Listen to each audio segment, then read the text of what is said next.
श्री जी steno Vrindavan. जय श्री राधे। आनंद आशुलिपि पत्र का अंक 1, प्रतिलेखन संख्या 15, गति 80 शब्द प्रति मिनट। प्रारंभ करें।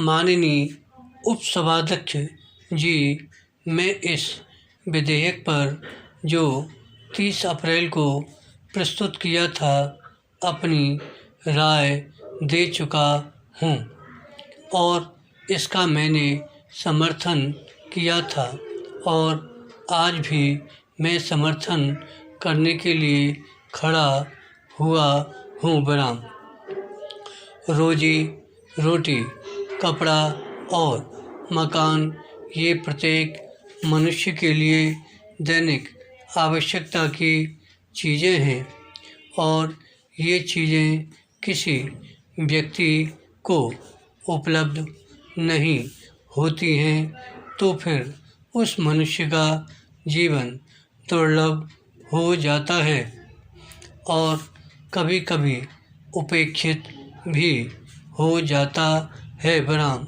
और फिर वह अपराधों में लिप्त हो जाता है। बराम इसलिए मैं अवश्य चाहूँगा कि इस चर्चा के बाद इस विभाग के मंत्री जब इसका उत्तर दें तो कुछ इस प्रकार का आश्वासन जरूर दें जिससे इस देश की रोजी रोटी, कपड़ा और मकान की समस्या का समाधान हो सके। बराम यह समस्या इतनी जटिल है कि अभी हाल ही में 1 जुलाई को भिलाई में वहाँ के मजदूर रोटी की मांग कर रहे थे। बराम उनकी केवल 2 मांगें थीं कि मजदूरों की छटनी कर दी गई है, उन्हें पुनः सेवा में लिया जाए। बराम न्यूनतम मजदूरी के जो नियम हैं और इस संबंध में जो अधिनियम हैं उनको लागू किया जाए। बराम वे प्रदर्शन कर रहे थे रोटी के लिए, लेकिन उन्हें खाने को गोली मिली। बराम इस संबंध में समाचार पत्रों से जो जानकारी मिली है उससे पता चलता है कि करीब 20 आदमी इसमें मारे गए और सैकड़ों लोग घायल हुए।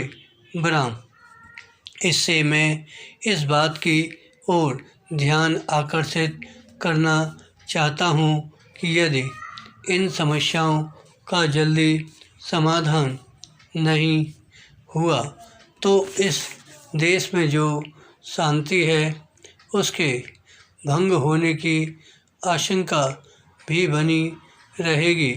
बराम माननीय सदस्य जी के विधेयक के संबंध में अपने 4-5 सुझाव देकर अपनी इस बात